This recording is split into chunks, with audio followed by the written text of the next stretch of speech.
Today I am going to discuss on the next chapter of DLED or BTC second semester classroom teaching, कक्षा शिक्षण पर मैं आज जो है आप लोगों को डिस्कस करूँगा।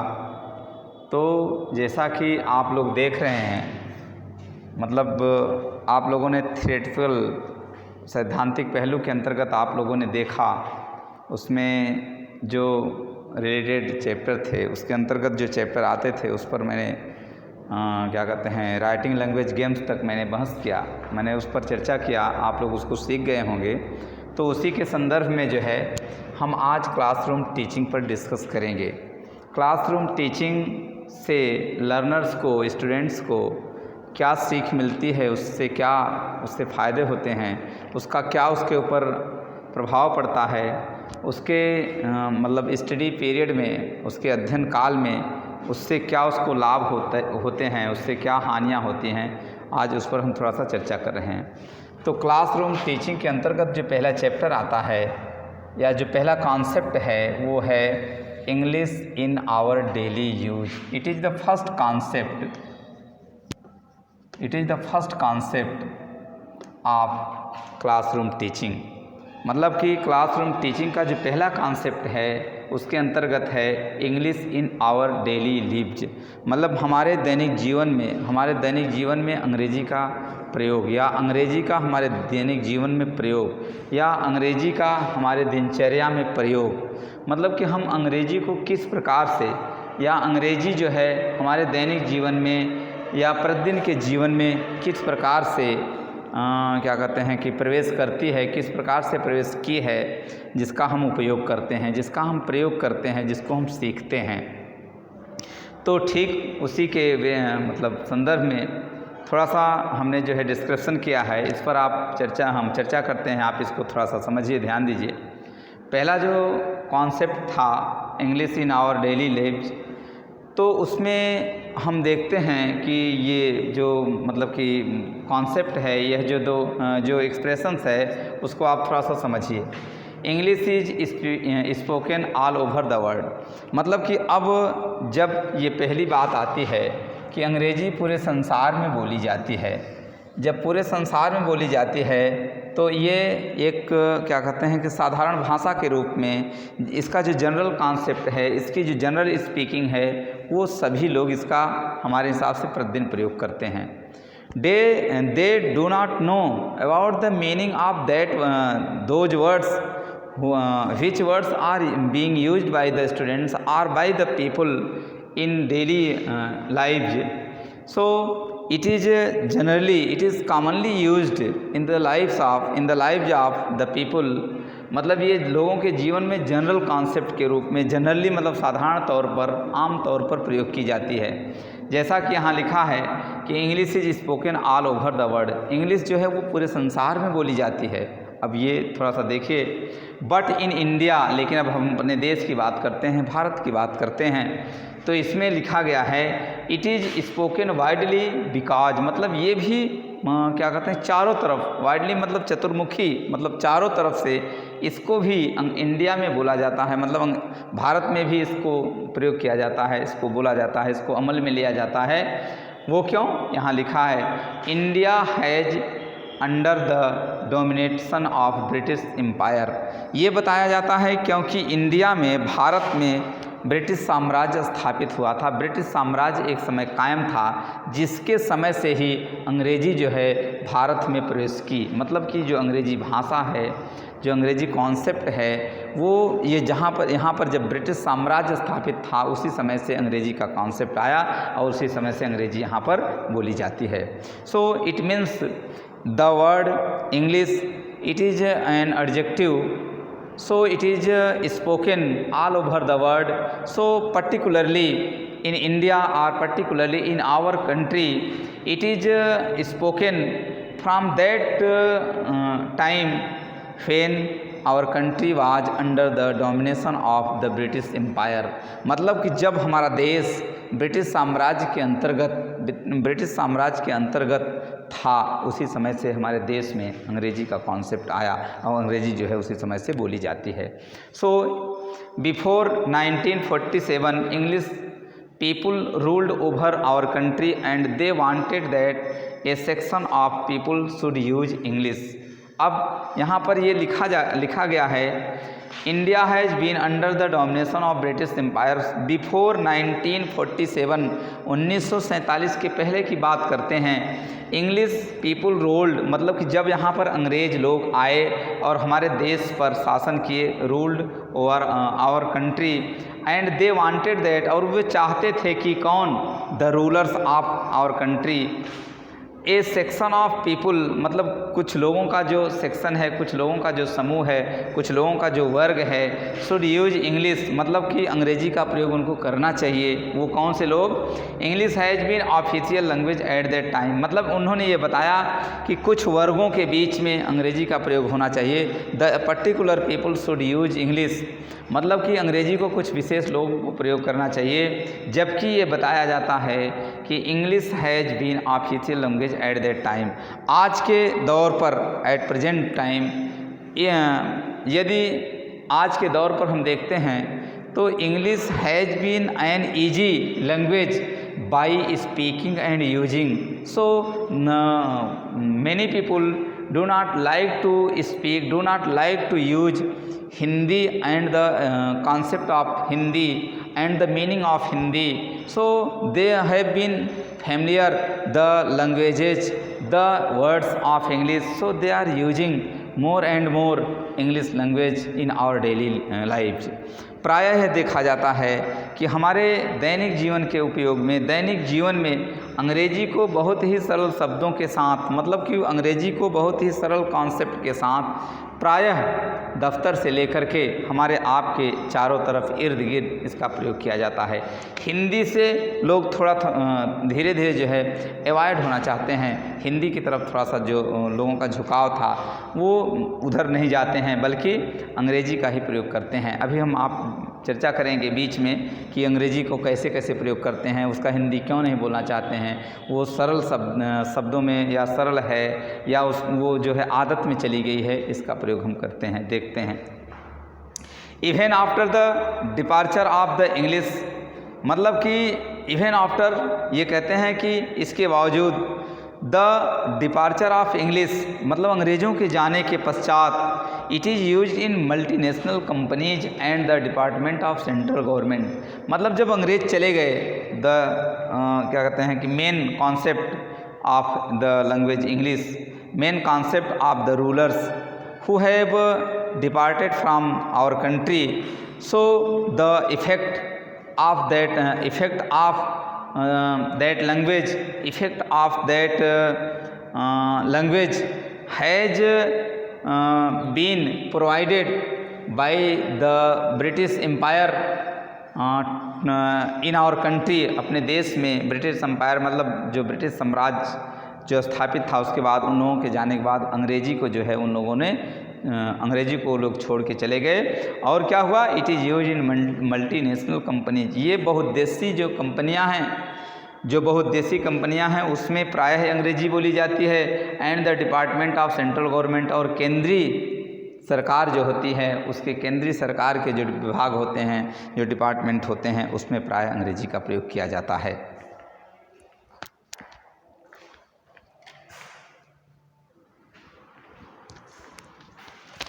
So the people of our country use English easily in our daily lives. अपने देश में, अपने देश के लोग जो है अंग्रेजी का प्रयोग अपने दैनिक जीवन में प्रायः करते हैं, जैसा कि इसमें बताया गया। Then people of ordinary families had adopted so many words and expression. Even then, मतलब उसी समय से, कब से, जब से मल्टीनेशनल कंपनी में अंग्रेज़ों के जाने के बाद मल्टीनेशनल कंपनी में और सरकारी दफ्तरों में, केंद्रीय सरकारी दफ्तरों में जब अंग्रेजी का प्रचलन आया, अंग्रेजी जो है बोलचाल में आई, उसी इवन देन, तब से ही पीपल ऑफ ऑर्डिनरी फैमिलीज, कुछ विशेष परिवार के लोग, the people who are living in the town area, in the cities, they try to often use English in sufficient ways, in sufficient time, in sufficient places. Why they often like to speak English? They often like to address themselves in a modern atmosphere, so they try to adopt English languages. So then people of ordinary families have adopted so many words and expressions. अतः कुछ विशेष परिवार के लोग, संभ्रांत लोग अंग्रेजी को अपनाए। So many words are expressions, अपनाने के बाद उन लोगों ने अपने विचारों को, अपने शब्दों को किस प्रकार से एक्सप्रेस किए, किस प्रकार से उसको व्यक्त किए, उसको बताया जा रहा है, उसके बारे में बताया जा रहा है कि पीपल नो मैनी वर्ड्स। मतलब ये बताया जाता है कि जो लोग होते हैं, जब अंग्रेजी का प्रचलन अपने देश में था, अंग्रेज़ों के समय से, जब अंग्रेज चले गए उसके समय से ही अंग्रेजी का प्रचलन था, तो यहाँ ये कहा जाता है कि अंग्रेजी को प्रायः अंग्रेजी के प्रायः ऐसे ऐसे वर्ड्स हैं, ऐसे ऐसे एक्सप्रेशंस हैं, ऐसे ऐसे व्यक्ति है जो उसको लोगों ने क्लास में, लोगों ने उसको क्या कहते हैं, शिक्षण के रूप में सीखा नहीं है, बल्कि क्या किए हैं, उसको बोलना जानते हैं। और उसका प्रायः वो जो है उनके जीवन में वो ऐसे शब्द प्रायः अपने आप आ गए हैं, वो शब्दों का वो प्रयोग बखूबी करते हैं। They know about the meaning of that words, but they don't like to use in Hindi, so they are speaking forever, they are speaking always these words automatically in which words are related to English language, so they are speaking these words, so these words are given on the blackboard. People know many words and expressions which they did not learn in classroom.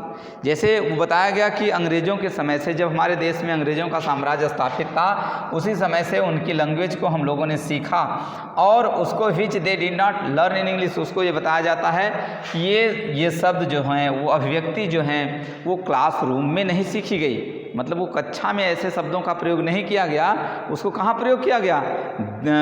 These words are used in the atmosphere where the people are living, where the people have expressed that languages after and before when they are ruling over our country. जब हमारे देश में, अपने देश में वे लोग शासन कर रहे थे, उस समय, उसके पहले, उसके बाद, उसी समय से हम लोगों ने उसको ऑटोमेटिकली, माने पुनः अपने आप, the words automatically came to them in a normal way. वे प्रायः एक सामान्य तरीके से उन शब्दों का हमारे जीवन में पदार्पण हो गया, उन शब्दों का हम प्रायः प्रयोग करते हैं। वो शब्द हैं who used the words are expressions.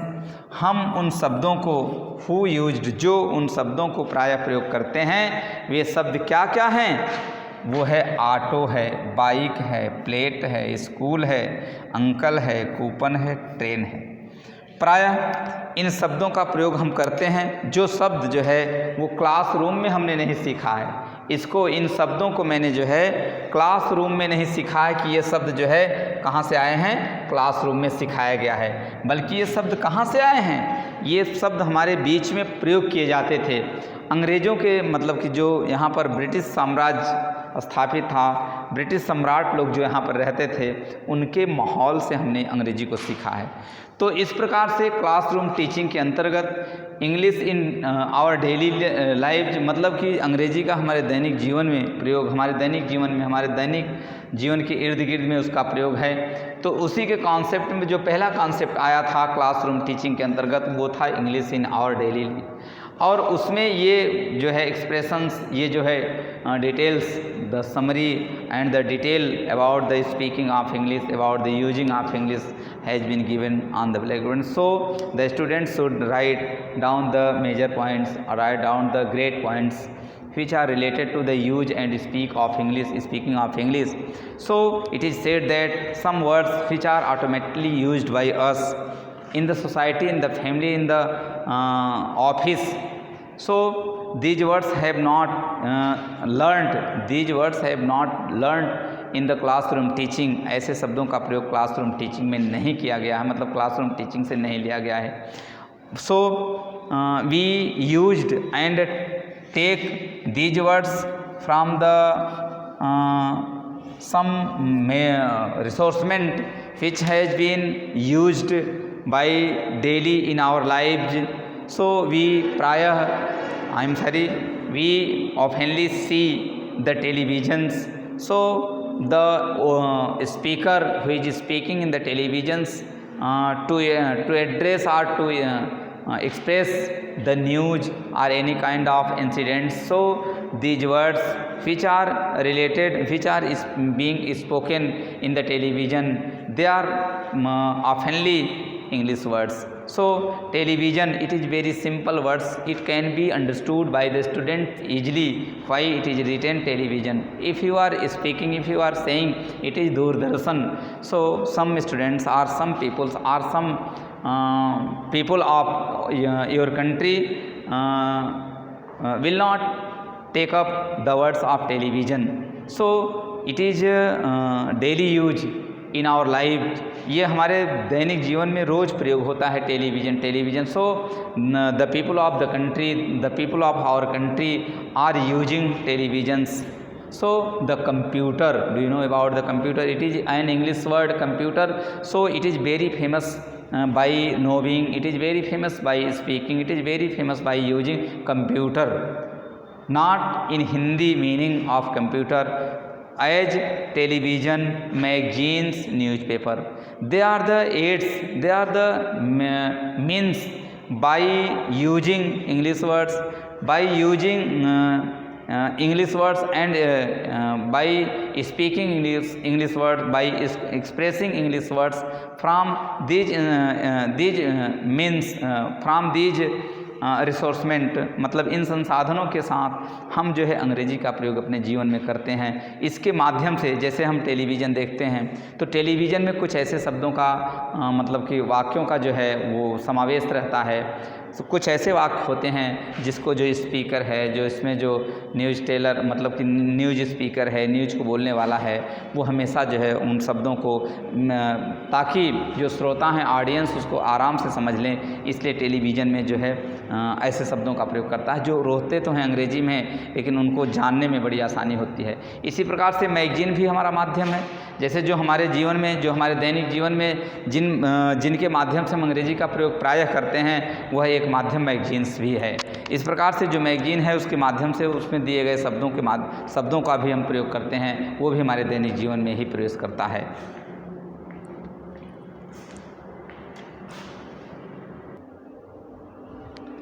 When we read some magazines, when we see some televisions, so the language of the magazines is English. मतलब कि जब हम कुछ मैगजीन्स को पढ़ते हैं तो उनमें जो शब्दों का प्रयोग किया गया रहता है वो मतलब कि अंग्रेजी का जो शब्द होता है उसको हम आसानी से सीख पाते हैं. और जो अंग्रेजी मतलब कि जो टेलीविज़न देखते हैं, टेलीविज़न में जो स्पीकिंग होती है उसमें जो प्रयोग किया जाता है, उसमें जो अभिभाषण होता रहता है उसमें भी अंग्रेजी के शब्दों का प्रयोग किया जाता है. तो इस प्रकार से हमने जो है जो हमारे डेली यूज मतलब कि कुछ ऐसे शब्द हैं अंग्रेजी के जो हमारे दैनिक जीवन में प्रयोग किए जाते हैं, उसके माध्यम से हमने अंग्रेजी को ऑटोमेटिकली मतलब अपने आप मतलब कि अपने आप जो है उसका प्रयोग करना, उसको बोलना, उसको सीखना और सिखाना सीख गए हैं, जान गए हैं. तो इस प्रकार से मतलब कि ये जो माध्यम है, मतलब कि टेलीविज़न का माध्यम है, मैगजीन का माध्यम है, न्यूज़पेपर, प्रायः हम we read newspaper daily, we try to know about the news of daily of our country, of our towns, of our villages, of our cities. हम प्रायः मतलब कि क्या कहते हैं न्यूज़पेपर को पढ़ करके हम अपने इर्द गिर्द देश और प्रांत के समाचारों के बारे में जानते हैं. तो अब आप देख सकते हैं कि जो टेलीविज़न है, मैगजीन है, न्यूज़पेपर है, न्यूज़पेपर को समाचार पत्र कहने से जो है कुछ लोग उससे भ्रमित हो जाएंगे. न्यूज़पेपर आप कहेंगे तो वो जान जाएंगे कि वो न्यूज़पेपर मतलब जिससे समाचार मालूम होता है। मैगजीन आप कहेंगे तो मैगजीन समझ जाएंगे, दूसरी भाषा में आप बोलेंगे मैगजीन मीन्स पत्रिका कहेंगे तो आप दूसरा व्यक्ति, सामने वाला व्यक्ति नहीं समझ पाएगा। टेलीविज़न मीन्स दूरदर्शन कहेंगे तो भी वो नहीं समझ पाएगा। इस प्रकार से हमारे जो मीन्स हैं, हमारे जो साधन हैं, हमारे जो रिसोर्समेंट हैं, वो मतलब कि इस प्रकार से हमने अंग्रेजी को अपने दैनिक जीवन में उतारा है। तो इसलिए जो पहला कॉन्सेप्ट है क्लासरूम टीचिंग का, उसके अंतर्गत जो आप देख रहे हैं कि हमारे दैनिक जीवन में अंग्रेजी की क्या उपयोगिता है, उन शब्दों को कैसे हम प्रयोग करते हैं, तो इनके माध्यम से हम अंग्रेजी का प्रतिदिन प्राय प्रयोग करते हैं। कुछ ऐसे शब्द हैं जो ऑटोमेटिकली अपने आप निकलते रहते हैं, जिसको हम अंग्रेजी ही प्रायः बोलते हैं, इनके हिंदी अर्थों में हम नहीं जाते हैं। हम प्राय स्कूल की बात करते हैं, विद्यालय की बात नहीं करते हैं। हम प्राय प्लेट की बात करते हैं, तस्तरी की बात नहीं करते हैं। हम प्राय अंकल अंकल कहते हैं, चाचा की बात नहीं करते हैं। ट्रेन रेलगाड़ी की बात करते हैं, ट्रेन की बात करते हैं, रेलगाड़ी की बात नहीं करते हैं। इस प्रकार से English in our daily life, मतलब कि अंग्रेजी का हमारे दैनिक जीवन में जो मतलब चारों तरफ हमारा जो प्रयोग है, उसके अंतर्गत इन सब चीज़ों को बताया जाता है। प्राय इसमें जो इम्पोर्टेंट लाइन है उसको हम स्टूडेंट को चाहेंगे कि आप लोग उसको नोट करिए, और इसके बाद हम और आगे आपको बता रहे हैं, आप ध्यान दीजिए।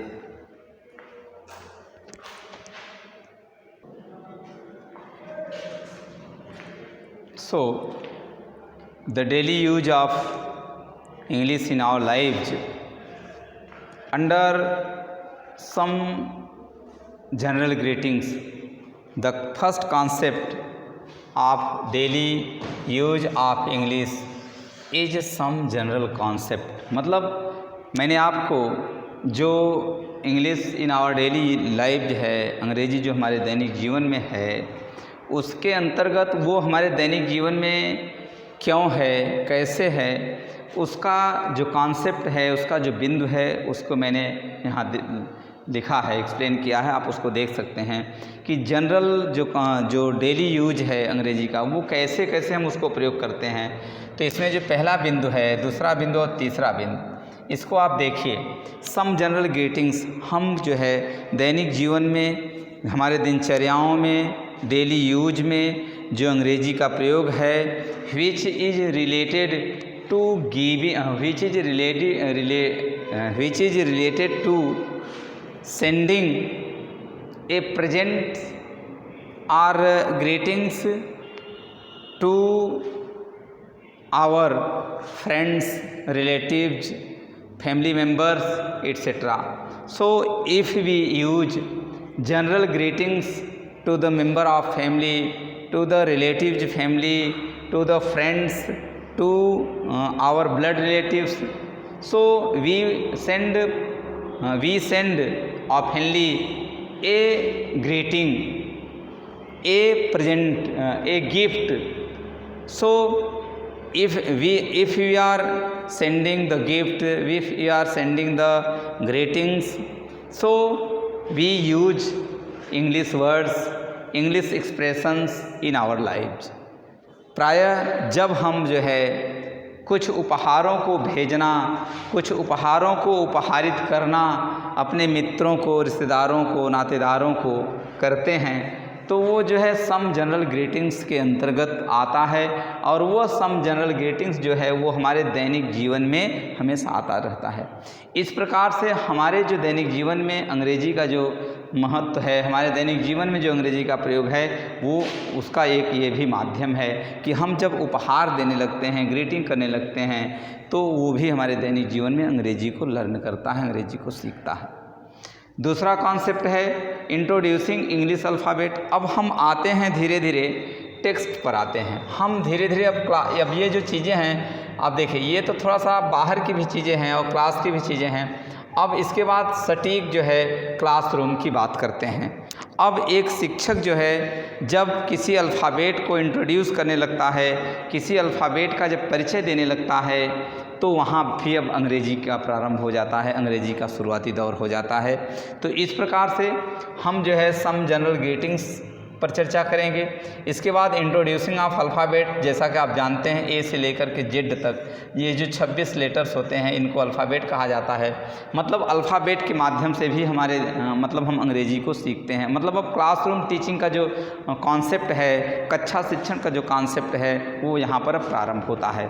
और इसके पहले जो English in our daily lives था, जिसको मैंने बताया कि अंग्रेज़ों का साम्राज्य था हमारे देश में, अंग्रेज़ प्रायः जब थे उस समय जाने के बाद तो उन लोगों की जो छाप हमारे देश पर पड़ी, जो उन्होंने अंग्रेज़ी शब्दों का प्रयोग किया वो जाते जाते छोड़ गए, हमारे यूज में रह गया, उसको प्रायः हम बोलते हैं।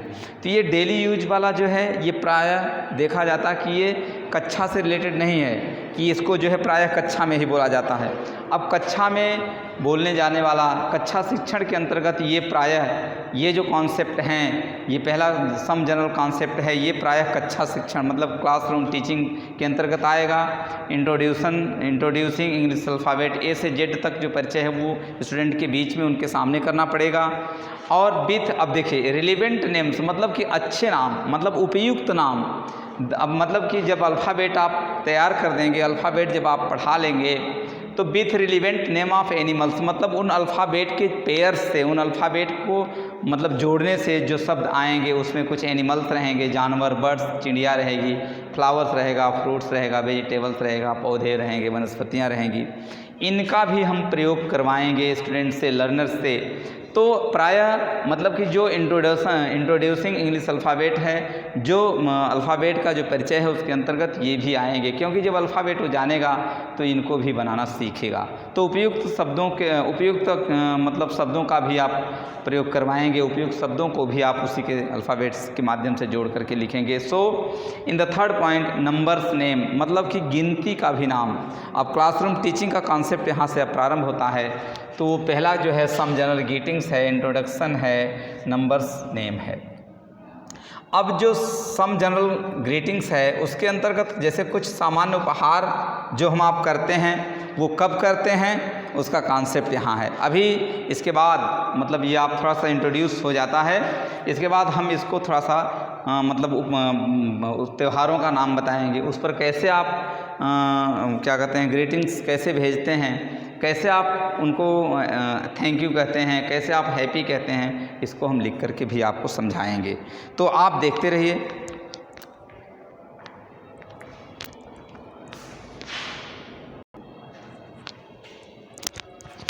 तो इस प्रकार से सम जनरल ग्रीटिंग्स के अंतर्गत मतलब हम इन चीज़ों का कॉन्सेप्ट कहाँ पर यूज करते हैं, यह जो विचार है वो कहाँ आता है। तो आप पहले देख सकते हो ऑन ए न्यू ईयर, मतलब जब आप एक नए साल में प्रवेश करने जाते हैं या नए साल में के दरवाजे पर नए साल में आप जो है इंटर करने जाने लगते हैं तो आप अपने मित्र इष्ट मित्रों को जो है बधाई देते हैं, नए वर्ष की शुभकामना देते हैं। तो यहाँ पर भी ये सम जनरल ग्रीटिंग्स का प्रयोग किया जाता है। दूसरा है फेस्टिवल लाइक दिवाली और होली जैसे त्योहारों का मुबारकबाद, दिवाली और होली जैसे त्योहारों की शुभकामनाएँ देने के लिए, हैप्पी करने के लिए, मतलब कि ऑन द फेस्टिवल मतलब ऐसे त्यौहार होली और दिवाली जैसे त्योहारों पर भी सब जनरल ग्रीटिंग्स होती है। ईद है, क्रिसमस डे है। अब इसके बाद ऑन बर्थडे, आप किसी अपने यार दोस्त के जन्मदिन पर भी उसको जो है थैंक यू करते हो, उसको जो है विश करते हो। तो इस प्रकार से सम जनरल ग्रीटिंग्स का जो कॉन्सेप्ट है वो है मतलब कि on new year, on festival like Diwali, Holi, Eid, Christmas, और इसके बाद नेक्स्ट है सम ऑन बर्थडे जन्मदिन पर, ऑन मैरिज पार्टी किसी के शादी विवाह के अवसर पर, ऑन सक्सेस मतलब अपनी सफलता पर, सम अदर हैप्पी ओकेजन्स कुछ और प्रसन्न अवसरों पर जहाँ पर आप जो है अपने मित्र को, अपने यार को जो है क्या कहते हैं कि ग्रीटिंग्स करते हैं। तो इस प्रकार से जो English in our daily life जो है उसके अंतर्गत जो पहला कॉन्सेप्ट था सम जनरल ग्रीटिंग्स, उसके अंतर्गत इतने जो है कॉन्सेप्ट हैं, इतने जो है हेडिंग्स हैं, इसको आपको जानना पड़ेगा। अब इसके बाद इंट्रोड्यूसिंग अल्फ़ाबेट मतलब अल्फ़ाबेट और इनको जो है अब हम जो है इनके बारे में थोड़ा सा हम लिख करके कैसे थैंक यू किया जाता है, कैसे विशेष किया जाता है, उसको हम आपको समझाएंगे। तो इस प्रकार से आप देख रहे हैं कि क्लासरूम टीचिंग का जो कॉन्सेप्ट है वो कहाँ से प्रारंभ होता है। सबसे पहले उसका जो पहला कॉन्सेप्ट है वो सम जनरल ग्रीटिंग्स, मतलब कुछ सामान्य उपहारों को उपहारित करने से ही प्रारंभ होता है। इसके बाद वो शुरू होता है अल्फ़ाबेट के परिचय से, मतलब वर्णमाला के परिचय से प्रारंभ होता है, और वर्णमाला की मदद से कुछ एनिमल्स के नाम, बर्ड्स के नाम, फ्लावर्स, फ्रूट्स, वेजिटेबल्स, प्लांट्स के नाम। इसके बाद ये happy new year, festival, Diwali, Holi, Eid, Christmas इत्यादि पर जो है जो आप प्रेजेंट करते हैं, इत्यादि के अवसर पर जो आप प्रेजेंट करते हैं, वहाँ से ही जो है क्या कहते हैं ये इंग्लिश का जो कॉन्सेप्ट है, जनरल ग्रीटिंग का कॉन्सेप्ट है, प्रारंभ होता है। तो इस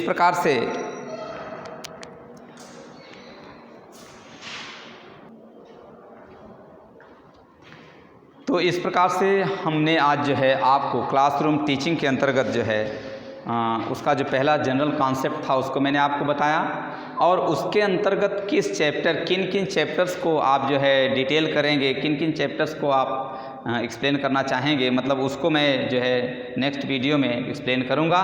और तब जो है ये जो है जैसे सम जनरल का ग्रीटिंग्स है उसके अंतर्गत जो जो चैप्टर आते हैं मैं उसको जो है डिटेल करूँगा, मैं उसको एक्सप्लेन करके आपको जो है समझाऊँगा। तो इस प्रकार से हमने जो है क्लासरूम टीचिंग का जो इंट्रोडक्शन है उसको मैंने बताया। अब इसके अंतर्गत आने वाले जितने कॉन्सेप्ट हैं उसको मैं क्लियर करने के पश्चात oral practice, simple sentence, recitation of nursery rhymes, writing practice, grammar, conversation और प्रोनाउंसिएशन पर इसके बाद चर्चा करूँगा। तब तक ले थैंक यू वेरी मच।